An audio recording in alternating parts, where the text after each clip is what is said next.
or clean, gently used winter coats and blankets in the KBLA lobby during business hours. Now through December 20th, all of the coats and blankets will be donated to unsheltered individuals and families experiencing houselessness. Simply bring your donation to 4434 Crenshaw Boulevard in Los Angeles, near Vernon Avenue, from 9 a.m. to 5 p.m. weekdays. That's 4434 Crenshaw in historic Leimert Park. During the holidays and every day, let's remember, we keep us safe. We keep us warm. We are the safety net, and together we can cover the unsheltered. Get caught up in the spirit of the season, the spirit of love. Make a difference with your friends at KBLA Talk 1580.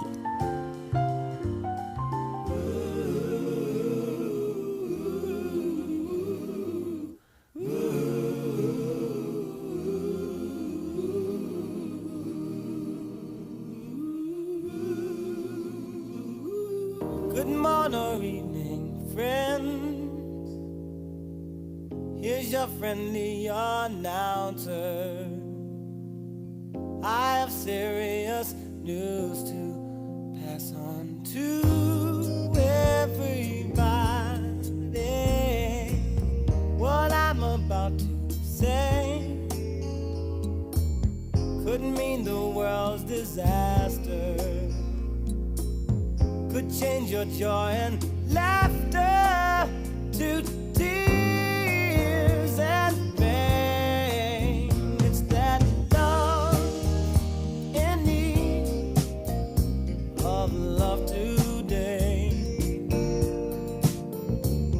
Don't delay, send yours in right away. Hey, going round, breaking many hearts. Stop it, please, before it's gone too far.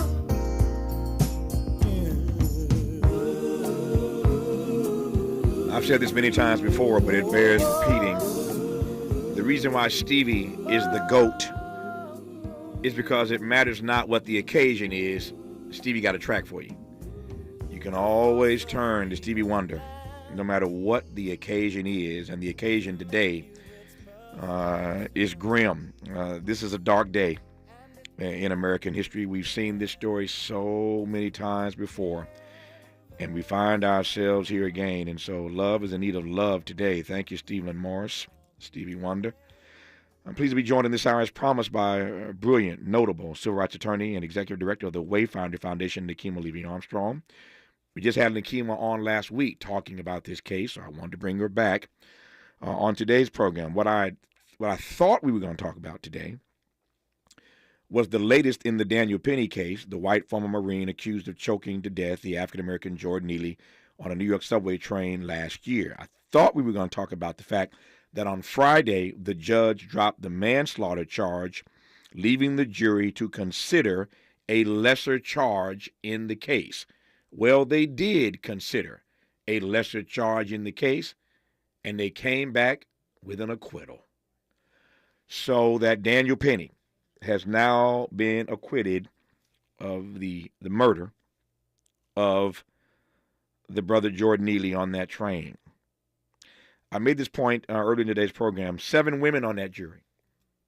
I can't wait to find out how many of them are mothers, how many of them have sons.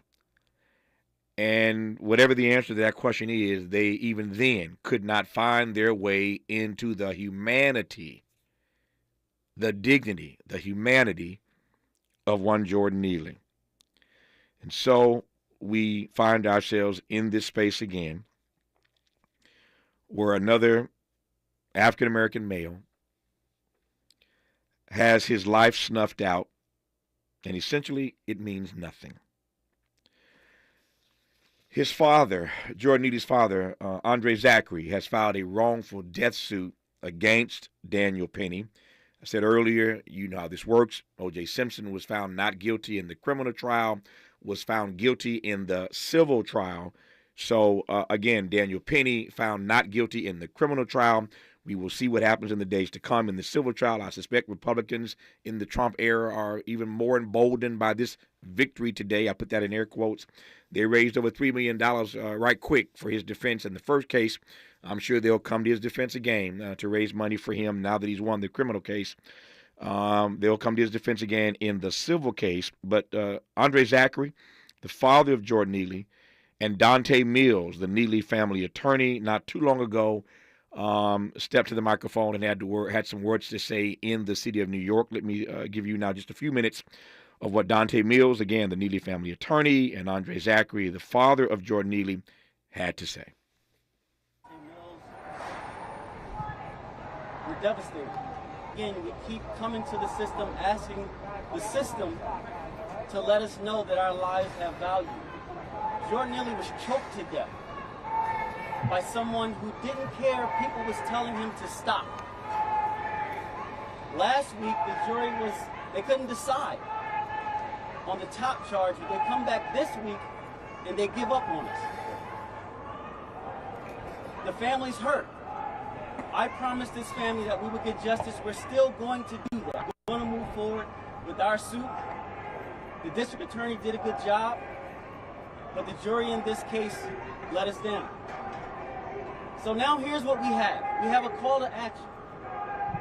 Because you have to do something with this anger and with this rage. Our call to action is to take care of each other. We can't rely on outside people. If we see someone asking for food, we have to take the responsibility to give it to them. If we see someone cold, to give them a coat. If we see someone going through something, to ask them if they're okay. That's how we help each other, because we can't rely on the system to do it for us. And clearly, if we get to this point, it's too late. We have to be there for each other, and that's our call to action. Everybody that's pissed off at this verdict, I challenge you to go outside today and help one person. That's my challenge. If you're angry, if you're hurt, go help one person. That's how we beat the system. That's how we turn this around, by being there for each other.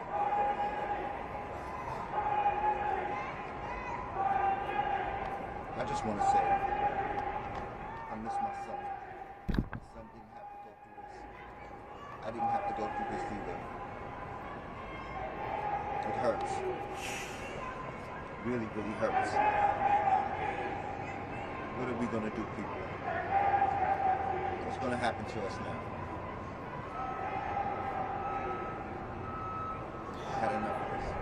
There you have some sound of Andre Zachary, the father of Jordan Neely. The first person you heard speak is the Neely family attorney, Dante Mills. When we come forward, we'll commence our dialogue with Nikema Levy-Armstrong on Tavis Smiley. California to the Carolinas. Everybody's listening to Tavis. More when we come forward.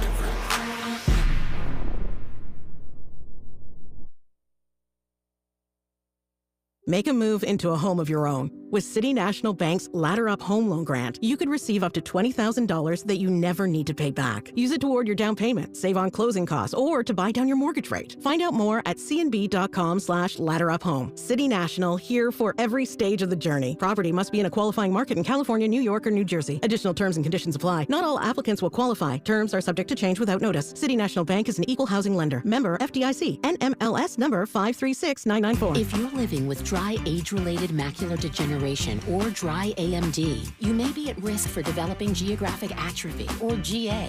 GA can be unpredictable and progress rapidly, leading to irreversible vision loss. Now there's something you can do to slow it down, get it going slower. Izervay is proven to slow GA progression. Izervay gets GA going slower. Izervay or avacincaptad pagel is a prescription eye injection used to treat GA. Don't take it if you have an infection or active swelling in or around your eye. Izervay can cause eye infection, retinal detachment, or increased risk of wet AMD. Izervay may temporarily increase eye pressure. Your vision may be impaired after an eye injection or exam. Don't delay. Ask your doctor about Izervay today. Izervay gets GA going slower.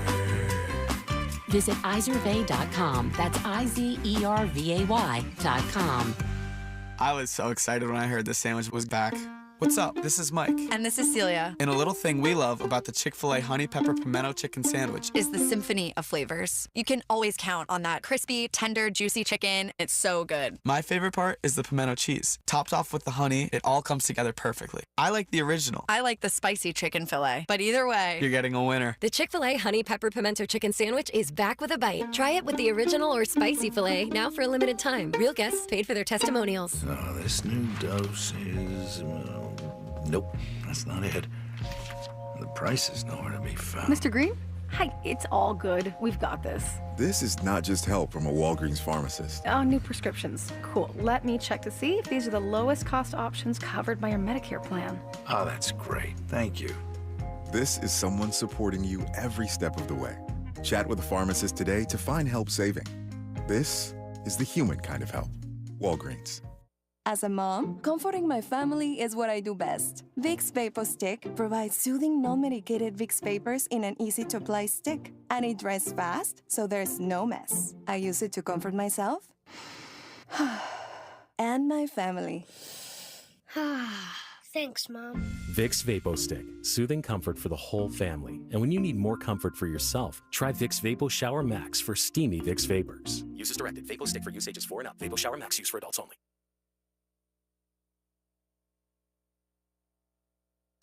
More honesty than you can handle. More empowerment than you can imagine.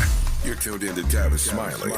Tavis Smiley, and renowned civil rights attorney and executive director of the Wayfinder Foundation, Nikemi Levy-Armstrong, will talk later in this hour about how the data underscores, this is incontrovertible, the data underscores that vigilantes are expanding and that they are legalizing their attacks. We'll talk about that as we move through this hour. I dare not ask, as I typically would, how you're doing today, Nikema. I can probably guess that. But let me just stand down, pass the mic to you, and let you go with regard to how you are processing in this moment what happened today in this courtroom in New York City. Thank you, Tavis. As you have intimated, it's a dark day in American history to once again be reminded that our lives really don't matter in this country.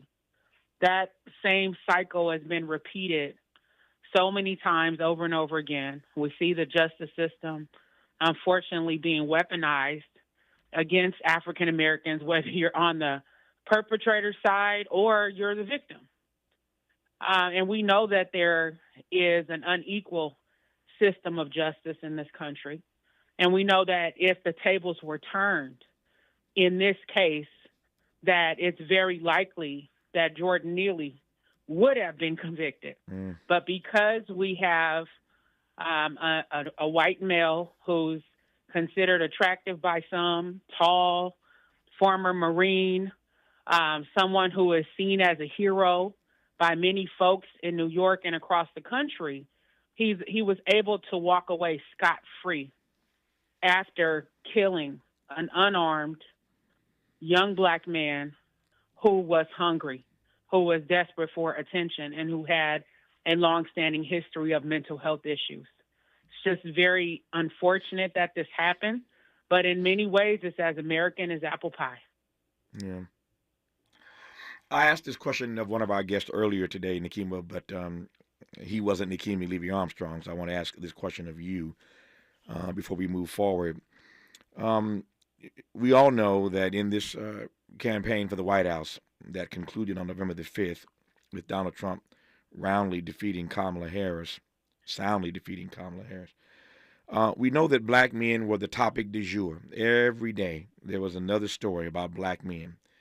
I had never seen anything like it in my entire life, much less my broadcast career, where black men were the subject of such conversation, the subject of so many articles, that we were our own narrative, as it were, in this campaign for the White House. I'm trying to juxtapose all of this talk about black men as it relates to their ability and their capacity to have determined the outcome of an election for the leader of the free world. That's high cotton. when you're being talked about every day because you could swing the race to determine who the leader of the free world is going to be. How do I juxtapose all of that import that was just placed on black men weeks ago with yet another example, as you put it, that the lives of black people, certainly black men, don't really matter? Well, I think that the reality is that many black men and boys in our country are fed up with the status quo, tired of being ignored, disempowered, being portrayed as criminals, and locked out of the upper echelons of society in many respects. So even when I think about what's happening with artificial intelligence and all the gains that have been made in technology, black men are nowhere in that conversation. We're already feeling left behind from a socioeconomic perspective. And unfortunately, I feel that things are going to get worse because there's not enough care and attention to the plight of black men across all systems, particularly our socioeconomic system, as well as the justice system. So to place this huge burden on the shoulders of black men, I feel was very unfair. And the reality is that it should not have taken an election in 2024 for the Democratic Party to recognize that many black folks, black men and women, were fed up with the status quo. I don't think it was fair that black men were being singled out. And again, the burden being placed on their shoulders for what was going to happen in the election when their basic needs have not been met. We know that there is not equity in this society. We know that our people have been asking for reparations as a result of the brutality and the harms and the degradation and the untold and unmitigated consequences of slavery and Jim Crow. And yet that is not high on the priority list of any of our top elected officials, particularly the President of the United States.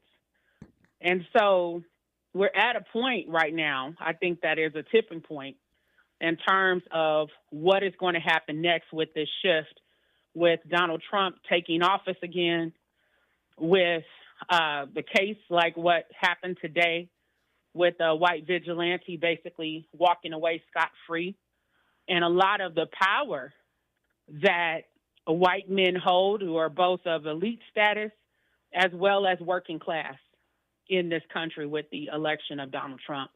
But I do think that the Democrats need to see this as a wake-up call and understand that they can't keep trying to pacify us with crumbs when many in our community want a seat at the table. And that is what we deserve in the spirit of our ancestors, as well as thinking about future generations of black folks in this country. There are so many things running through my head as you're speaking, Nakima, which is always the case. Nakima's so powerful that the longer she talks, the more amped up I get, and the more questions start bouncing in my head. Not like sugar plums, but they're bouncing in my head nonetheless. Bakari Sellers was a guest on this program earlier today. As a matter of fact, we started our program talking to Bakari, CNN contributor, and Bakari said, and it kind of shocked me actually. I asked him why prosecutors keep losing these cases and what that says about the system. And Bakari said, and I'm paraphrasing here, that he wasn't letting Alvin Bragg off the hook. He said sometimes the prosecution just sucks at putting on a case. And Alvin has some accountability here because his office, while they won the Trump case, the Stormy Daniels case, they won that, with flying colors. I mean, he got him on every count. But he couldn't get this one across the finish line when Jordan Neely's life is in the center or at the center of the conversation. So Bakari said he wasn't letting the black DA, Alvin Bragg in New York, off the hook so easily. Here you come now with this powerful point that if the roles had been reversed, if Jordan Neely had been white and Daniel Penny had been black, we might see something totally different in this case. But I'm thinking in this moment, is about the indictment. And you kind of you stepped to this. I want to just go a little further a moment ago. I'm thinking about the indictment that black men have of the system. And we were in this recent political period. Barack Obama and everybody else was chastising black men about sitting on the couch and, you know, years ago, take off your slippers, stop being lazy, get up and do something. To your point, black men were singled out this time around. And when black men consider an option other than the Democratic Party, people pull their hair out. But nobody seems to focus in on the fact, the point that you made earlier, is that black men, to quote a brilliant black woman named Fannie Lou Hamer, black men are sick and tired of being sick and tired.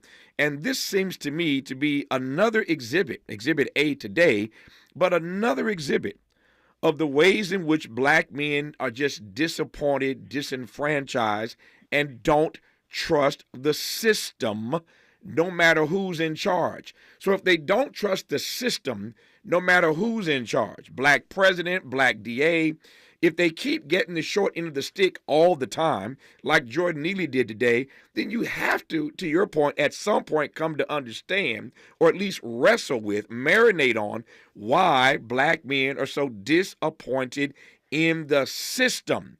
And then it seems to me it ain't a quantum leap to consider that they're looking for another option. If they don't trust the system as it's currently structured, at some point, they're going to be considering other options. And you can demonize them all day long and talk about, you know, election day being the most important day of their life, and you can run the Democratic PowerPoints. I'm making a different point, that here again is another exhibit why black men don't trust the system. They keep coming up on the short end. So why would we be surprised that black men are looking for something else, whatever that something else is? I digress, Nikema.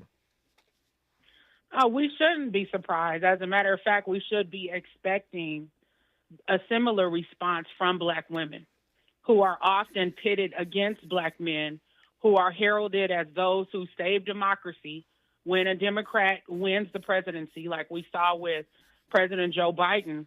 And all along, I was asking the question of what is in it for us?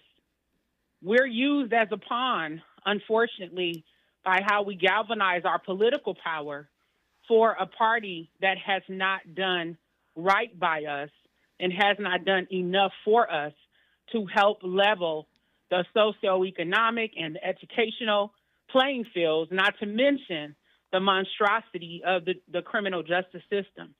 So I don't blame black men for being frustrated and for making a decision to either vote differently or to not vote at all. And I know some people consider that as blasphemy because of what our ancestors went through in order to secure the vote for us, how hard they fought, the blood, sweat, and tears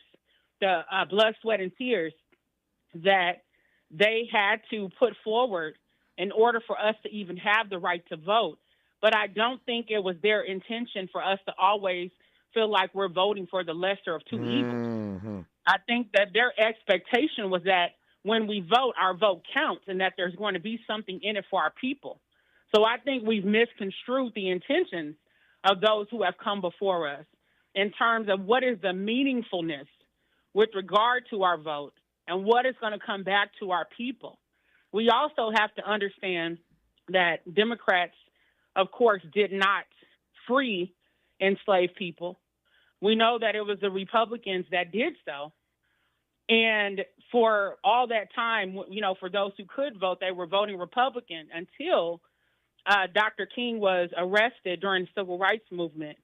And President John F. Kennedy made a call to Coretta Scott King and expressed compassion and empathy with our movement. And that's when we started to see the Democratic Party as a friend, quote unquote, to black folks, even though that was a mixed bag because we still had the Dixiecrats who were a part of the terrorism and denial of our rights as black people. But it gave us a glimmer of hope that there is at least one party we can connect to that might deliver some things on behalf of our community. And so I feel that the Democratic Party, even though I have voted Democrat consistently. I am frustrated by what has been going on, and I realize that we are being seen as political pawns.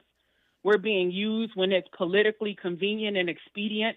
But again, we're getting crumbs at the master's table. And we see the suffering every day in our communities as a result of that. So something has to change. And hopefully the message that Black men have sent, that some Black women are sending, will shift the paradigm that we're currently in right now, which is being locked inside of a two-party system that has not done right by us and has not done enough for us in light of our significant contributions that we made to building up this country, as well as the historical inequities and injustices and brutality that we have had to endure.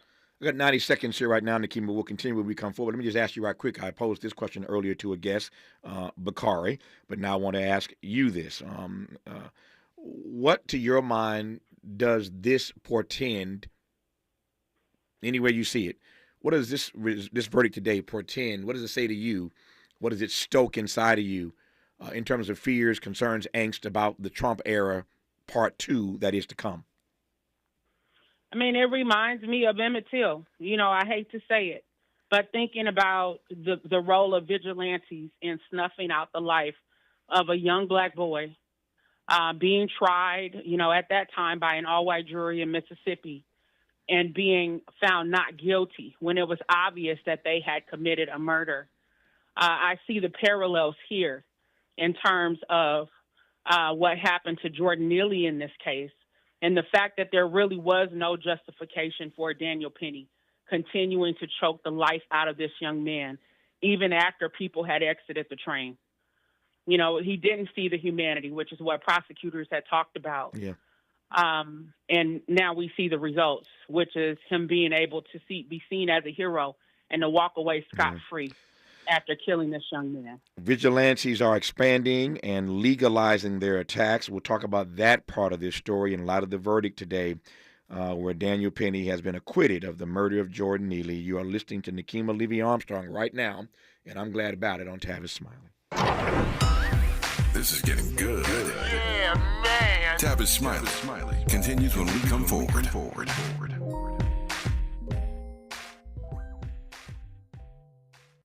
Paid for by government.com. Did you know? The United States Mint has issued a new Morgan silver dollar coin in proof condition for the first time. Not only that, they are also minted in 99.9% pure silver for the first time ever in history. Coin experts are calling this an amazing opportunity for anyone that knows the enduring popularity of Morgans. But you must hurry. Only 400,000 of these legal tender silver dollars were issued. These first ever Morgan silver dollars are brand new with stunning mirror-like finish, minted by the iconic San Francisco Mint. Call now and you're guaranteed a new first ever 99.9% pure silver proof Morgan dollar. To learn more, call 1-800-973-9717. If you order now, you will receive a free coin collector bonus pack, a $25 value, free with every order. Call 1-800-973-9717 now to secure your new Morgan silver dollars before they are gone. That's 1-800-973-9717. I'm Bree Wood with 4 things you should know from BIN News. The search for evidence in United Healthcare CEO Brian Thompson's shooting continues. NYPD dive crews searched a Central Park pond Sunday. The gun hasn't been found and the suspect is unidentified. President-elect Trump says U.S.-born children of undocumented immigrants could be deported with their parents. He reaffirmed his commitment to ending birthright citizenship and expanding deportation efforts. Travelers who passed through Los Angeles International Airport on November 27th may have been exposed to measles. A contagious person was in Terminal B from 12:30 to 6 p.m. Health officials and the CDC are notifying those potentially exposed. And Apple is named the best-run U.S. company by the Wall Street Journal, evaluated on customer satisfaction, innovation, social responsibility, employee engagement, and financial strength. Get BIN News on demand 24/7 at BINnews.com. Need to hire? You need Indeed. Their all-in-one platform helps you attract, interview, and hire candidates all from one place. And Indeed's interview tool lets you schedule and conduct virtual interviews right from their website. Visit Indeed.com/credit. This is the KBLA Sports Minute with Ray Richardson. The Rams won the highest scoring game in the NFL this season. They beat the Buffalo Bills 44-42 at SoFi. Rams wide receiver Puka Nacua had 12 catches for 162 yards and 2 touchdowns. The Rams are 6-2 after a 1-4 start. They're a game behind first place Seattle in the NFC West. The Kansas City Chiefs needed a 31-yard field goal as time expired to beat the Chargers Sunday night 19-17. The 8-5 Chargers are still in the mix for a wildcard spot in the AFC playoffs. LeBron missed his first game of the season Sunday with a sore left foot. The Lakers were still able to beat Portland 107-98 and snap a 3-game losing streak. 28 points and 14 assists off the bench for D'Angelo Russell. The Clippers lost at home to Houston 117-106. A groin injury kept James Harden out of the lineup. Bones Highland stepped up with 22 points off the bench. No debates, no speculation, just the info you need. That's your KBLA Sports Minute. I'm Ray Richardson on KBLA Talk 1580. We've got a lot to talk about. I'm Reverend Gerald, the life coach. Is someone you love struggling with addiction and mental illness? Is improving your family's health important? Want to leave a legacy that your family can grow? Are you ready to enhance your perception of life experiences? Then wake up weekends at 7 a.m. with Urban Family Focus and get the wisdom, opportunity, resources, and motivation to live your best life. Join the conversation on Urban Family Focus Saturday and Sunday at 7 a.m. Unapologetically progressive. KBLA Talk 1580. We've got your black. You're listening to KBLA Talk 1580, where climate is king. Love your baby's teeth. Before that first tooth, wipe their gums with a washcloth. When those first teeth come in, use a soft toothbrush and just a tidbit of toothpaste. And take them to the dentist by their first birthday. Learn more at loveyourbabysteeth.com. Brought to you by the LA County Department of Public Health. Downy Rinse and Refresh. Break up with stinky clothes. Rinse it out. Every now and then I get a little bit tired of the stinks that just will never come out. Pour down in a rinse straight. Every now and then I rinse it out. One wash and it delivers. One wash, it smells so clean. Downy Rinse and Refresh, it's a dream. Downy Rinse and Refresh. Fights odor in just one wash. Guaranteed. Eggs are a staple in our diets, and there's only one egg with more delicious farm-fresh taste plus superior nutrition. Eggland's Best. With more vitamins, including 6 times more vitamin D and 10 times more vitamin E, plus 25% less saturated fat than ordinary eggs. Available in so many delicious varieties. Classic, cage-free, and organic. Eggland's Best. Better taste, better nutrition, better eggs. $5,000. That's the average amount of money people in the U.S. are now spending on gas in a year. $5,000. That's crazy. If you drive, you have to download Upside, the free app that gives you cash back every time you get gas. That's right. You can earn real cash back with Upside just by buying the gas you're already buying. You can literally start earning cash back today. I use Upside every time I fill up, and I've already made around $300. You're putting gas in your car anyway. Why not get real cash back? If you like free money, download Upside. I'm saving the cash I earn from using Upside to help pay for a vacation later this year. Download the free Upside app now to earn cash back every time you buy gas. Use promo code SNAP to get an extra 35 cents per gallon on your first tank. You can cash out anytime right to your bank, PayPal, or a gift card for Amazon and other brands. Just download the free Upside app and use promo code SNAP for a 35 cents per gallon bonus on your first tank. That's code SNAP for a 35 cents per gallon bonus. Helping to make you the most knowledgeable person in your circle of friends. This is Tavis Smiley. Tavis Smiley and civil rights attorney Nakima Levy-Armstrong, who's also executive director of the Wayfinder Foundation, trying to make sense of the news today that Daniel Penny was acquitted in the chokehold murder of Jordan Neely. Of course, Jordan Neely, an African-American. Daniel Neely, white, former Marine. Jordan Neely's father has sued Daniel Penny in civil court, accusing him of assault. So it's basically a wrongful death suit that will be in civil court. So it's not over as yet for Daniel Penny. But today he escapes any accountability in the murder of Jordan Neely on that subway in New York City last week. So let me expand this conversation out a bit, Nakima, if I can, to talk about how we, specifically how social justice advocates, prepare for the potential rise in white vigilantism. I mentioned earlier that vigilantes are expanding, they're legalizing their attacks. Trump has an army of social vigilantes who are coming for payback. Many of them are members of his cabinet or will be once confirmed.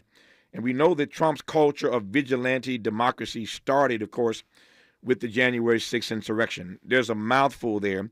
Take any piece of it that you want, but there's some serious questions about what these next 4 years are going to be like. I yield to the sister from the Wayfinder Foundation.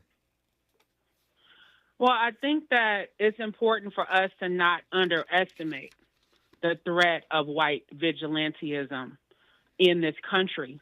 And I would say that my first modern-day wake-up call happened in 2014 when I went to Ferguson in the midst of the uprising that happened there in 2014. And what I saw during that time were white men standing on the rooftops of businesses with fully armed, basically high-powered weapons. And the police were right up the block, and they allowed this to happen. And those white men were able to point guns at people, threaten people if they came near the businesses. And it was shocking, in many respects to see this, that these men had driven to Ferguson for gas money in many instances to guard these, the buildings, allegedly from, looting and things like that. And so it showed me, okay, so there's law enforcement, but there's also this army that is emerging to back up law enforcement. And then here in 2015, we had an 18-day occupation outside of a police station after the killing of a young man by the name of Jamar Clark in Minneapolis. Police Department. Yeah, there you go. Yes, in Minneapolis Sure. for 18 days. And during that time, we actually had white supremacists who showed up as part of our occupation. They weren't a part of it, but they showed up there and tried to infiltrate the occupation. And on one occasion, one of them got into a scuffle with the black men who were guarding our occupation and wound up shooting 5 black men. And a couple of them were almost killed from being shot. And what we found during that time was that the white supremacists were on various websites. They were talking about our occupation, saying they were going to show up their arms, saying they were going to shoot up the place.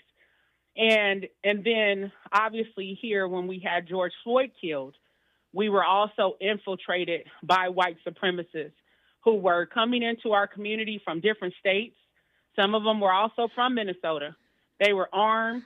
They were threatening people. They were putting notes on people's cars that had Black Lives Matter signs in their windows. They were chasing people with guns. And we think that some of the killings that happened during that time may have been at the hands of white supremacists. So it inspired me to go get my license to carry, to go to the gun range, to hire a black security team to assist us during our protests, but also to train us on how to protect ourselves. So I think that what you're saying underscores the importance of us being willing to take seriously the rise of white vigilantism and the protections that these individuals will likely receive through the Trump administration. Trump had already declared that he was going to free those folks who stormed the U.S. Capitol on January 6th.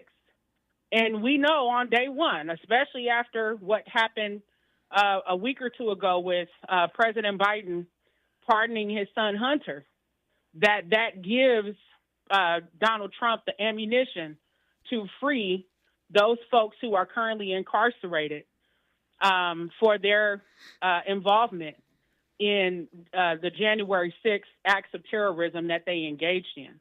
So I feel that is sending a signal, not to mention Trump can assign the U.S. attorneys in various jurisdictions His DOJ is going to look very different from President Biden's Department of Justice. So we need to be prepared mentally, spiritually, psychologically, financially, but also for those who need that extra protection, getting your license to carry and learning about gun safety. Because honestly, sometimes it can be a life or death situation. You know, I was thinking last night, Nikema, in preparation for our conversation today, and part of what got me thinking about it was I was on the phone last night with Ben Crump, famed attorney. He'll be on this program in a couple of days. I was talking to Ben, connected with Ben yesterday, and I started thinking about this last night when I got off the phone with Ben. It was just a couple of years ago, in the last couple of years, that I'm not going to say things took a turn, but we had this moment where there were, in fact, some white folk who were being held accountable, being found guilty. You think about the Ahmaud Arbery case. Remember that down in Georgia? Mm-hmm. They ultimately found those 3 white guys guilty in that particular case. You think, of course, about the George Floyd case that you just mentioned. Derek Chauvin, all of them found guilty, all in prison right now. You think of the white female police officer, was that in Dallas? She walked into the wrong apartment, and they found her guilty. And I just saw, speaking to Ben last night, a $100 million judgment in that particular case. So there was this moment, a moment where we were actually seeing people who kill, in this case, white people who kill black people, even law enforcement, being held accountable. Not in every case, but there was this moment where we were seeing some guilty verdicts. And then today we get this gut punch with this former Marine, the white male Daniel Penny, who is acquitted in the chokehold murder of Jordan Neely. So it feels like we're on a yo-yo here. It feels like things are shifting back when for a moment it felt like maybe we are entering a phase where there is justice for black people, where there is justice for black men. I guess my question is, what happened? Or did we put too much on that moment? Was it just a moment? Were those cases outliers? I'll put all that to Nikema Levy-Armstrong when we come forward on Tavis Smiley. Generous listening. Charitable listening. It's why everybody wants to talk to Tavis. The conversation continues when we come forward. Hear that? That's the sound of your life. Perfectly imperfect. Beating in rhythm to the world you've created. But every time you drive after drinking, the music gets drowned out. Your life sounds pretty great. Don't let a buzz ruin it. Buzz driving is drunk driving. Don't drive buzzed. A message from NHTSA and the Ad Council. We asked seniors how to prevent Medicare scams. My best advice, if you get a phone call, do not talk to the person. These people are well-trained. Don't talk to them. They don't know me. They're just trying to scam me. Don't be fooled. Hang up. Just hang up. Never give out your Medicare number. They're going to get your number to put in a false claim. If I get a call from someone, I don't pick up the phone. And should I pick up the phone and they ask for information, then I hang up. How do you detect Medicare fraud? Just like I check my credit card statements, I check my Medicare statements monthly. Scammers can get a hold of your number, order medical devices through your account, and you're not even going to know about it if you don't look at your statement. Check your statement every month. If you get your statement and you see something that you know you did not have done, you report it. Call your Senior Medicare Patrol. To report Medicare fraud, call the Senior Medicare Patrol at 855-613-7080. Febreze. So my home is also my office. And before I can focus, every room's gotta be clean. That means tidying up and spraying my Febreze Air Mist. Ooh, that's fresh. Febreze Air Mist scents are all high quality. They fight any weird funk, and they give my air an instant boost of freshness. So not only does my home smell good, I feel good too. After I Febreze, it's time to start my day. Breathe happy, Febreze, la la la la la. $5,000. That's the average amount of money people in the U.S. are now spending on gas in a year. $5,000. That's crazy. If you drive, you have to download Upside, the free app that gives you cash back every time you get gas. That's right. You can earn real cash back with Upside just by buying the gas you're already buying. You can literally start earning cash back today. I use Upside every time I fill up, and I've already made around $300. You're putting gas in your car anyway. Why not get real cash back? If you like free money, download Upside. I'm saving the cash I earn from using Upside to help pay for a vacation later this year. Download the free Upside app now to earn cash back every time you buy gas. Use promo code SNAP to get an extra 35 cents per gallon on your first tank. You can cash out anytime right to your bank, PayPal, or a gift card for Amazon and other brands. Just download the free Upside app and use promo code SNAP for a 35 cents per gallon bonus on your first tank. That's code SNAP for a 35 cents per gallon bonus. Made fresh daily in the Mert Park, Los Angeles, California. You're listening to Tavis Smiley. Tavis Smiley and Nikema Levy-Armstrong. Nikema, what happened? There was this moment where we were seeing these cases where the good white folk, indeed law enforcement officers, were in fact being found guilty. They were in fact being held accountable for the murder of black men. And we get this verdict today that takes us back. The verdict, of course, we're talking about, in case you just tuned in, is that Daniel Penny in New York City has been acquitted in the chokehold death of the African-American Jordan Neely. What happened, Nikema? I think there was a shift in public consciousness during that window of time, or that moment, as you called it.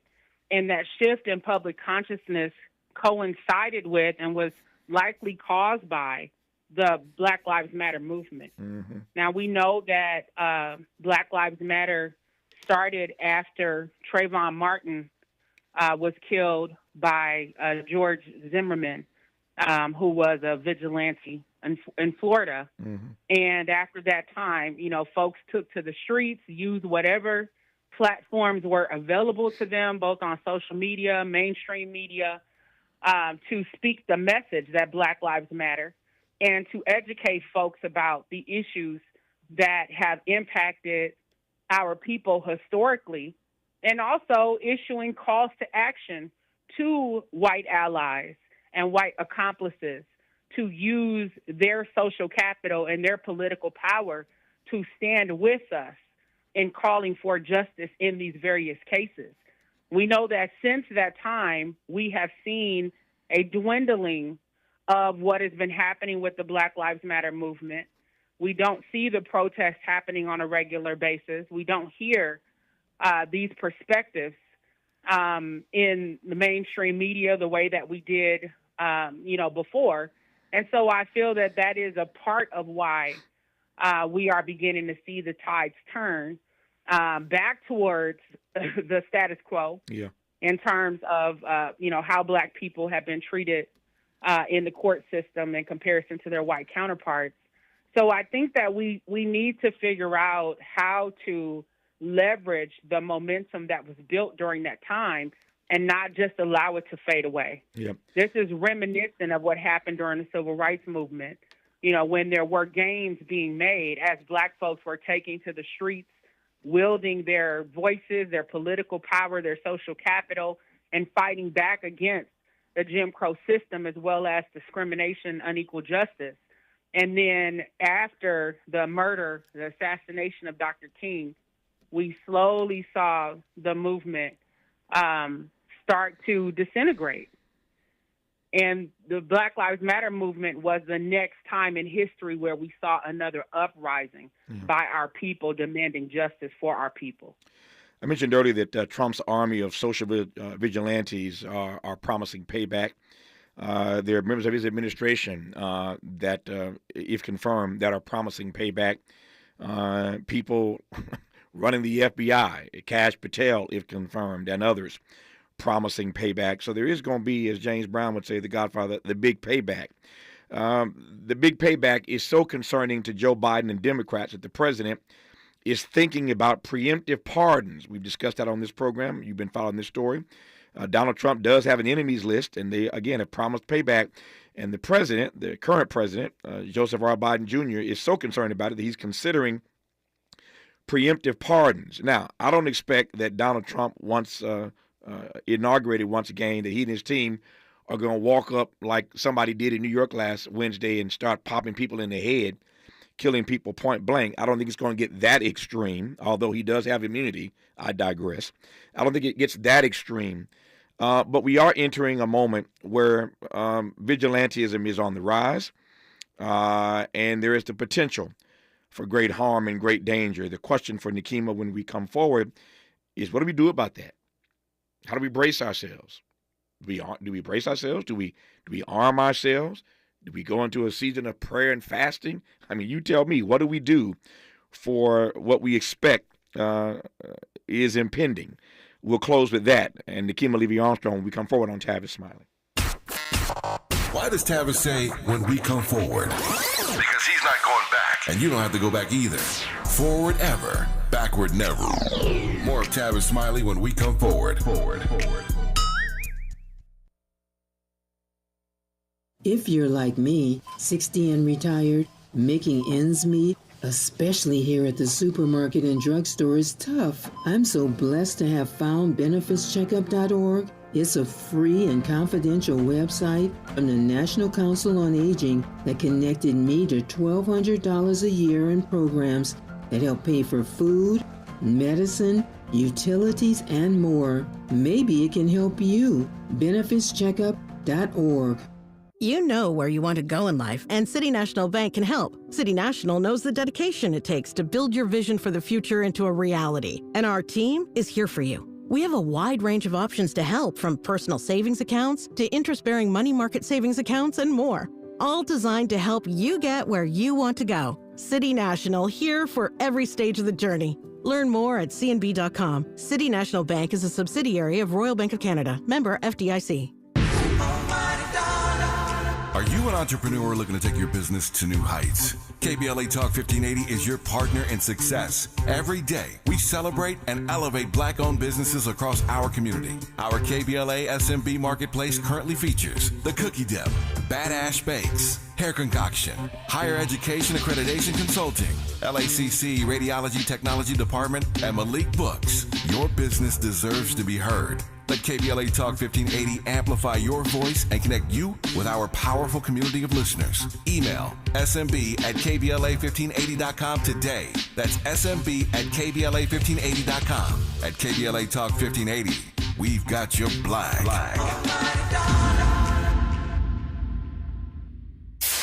KBLA Talk 1580. We've got a lot to talk about. KBLA Talk 1580, connecting you with services and solutions. LA County's new Justice Care and Opportunities Department, or JCOD, is here to support justice-involved individuals and their families. The JCOD Support Center is now taking calls at 1-833-LACJCOD. That's 1-833-522-5263. Available 7 days a week from 6 a.m. to 11 p.m., the Support Center is your one-stop shop for re-entry issues and court support. They offer court reminders, connections to local services, transportation assistance for housing, court appearances, and childcare. The JCOD hotline provides personalized help to connect you with services that you need. And don't forget to check out justiceconnect.org for more information. Remember, it's free and available every day at 1-833-522-5263. This is a community call to action from KBLA Talk 1580. Let's get back to more of this rich dialogue with Tavis Smiley.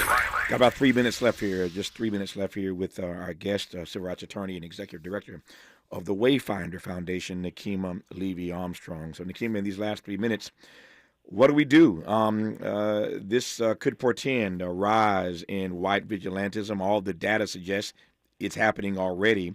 We know that Trump's culture of vigilante democracy started with January the 6th. We know that Trump has said he will pardon those persons found guilty and serving time for what they did on January the 6th. So it's going to be a new day in just a few weeks from now. Do we brace ourselves? Do we arm ourselves? Do we go into prayer and fasting? Do we go back to Africa? What do we do? Well, I think a combination of all of the above, right? Yeah. Everybody has to do what makes the most sense for them. We have a lot of folks who are becoming expats, in different parts of the world to escape what's happening here. But I think that it's going to be important for us to, number one, acknowledge the times that we're in and to not be blindsided by this hope of what America promises without recognizing the other side of the coin, which is the history of terrorism and brutality and abuse. And again, the ways in which the laws and the justice system have been wielded against Black victims and Black perpetrators.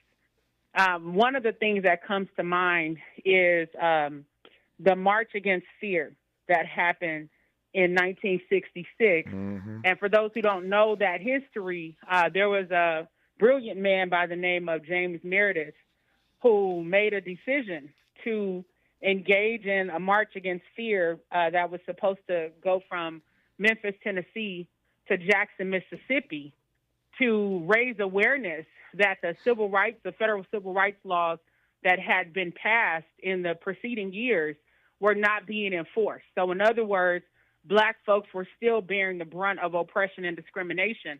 So he set out on this march on June 5th of 1966. And by the second day, on June 6th, he was actually shot by a white vigilante and hospitalized. And thankfully, his March Against Fear actually caused Black folks around the country, as well as civil rights leaders and organizations, to mobilize and to keep the march going. So they marched for, I think it was 21 days. And on June 26th, they made it to the state capitol in Mississippi, thousands of Black folks strong. Yep. That sends a message that they weren't going to cower under the threat of harm and intimidation and abuse and terrorism that had caused Black folks to be fearful in the years prior to that. Yeah. And so I think we have to find that same type of energy where we get mobilized and we're actively working to fight against the oppression and even the messaging, holding our allies accountable for continuing to stand in solidarity with the movement for Black freedom and Black liberation. We also need to be thinking about the fact that it's a marathon and not a sprint. We need more political parties so that we're not just locked in between the Democrats and the Republicans. It's a thorough response, and I appreciate it. I'm out of time. You mentioned Emmett Till earlier in this conversation, now James Meredith. I was in Mississippi, state of my birth, last year, early this year, in fact. This year, on Emmett Till weekend, and James Meredith is still living. He heard I was in town and sent word for me to come see him.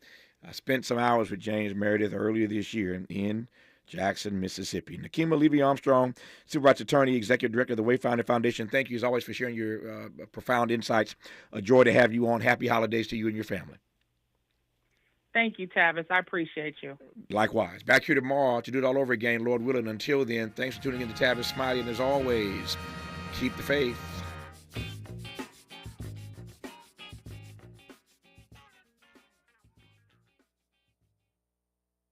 KBLA 1580 Santa Monica.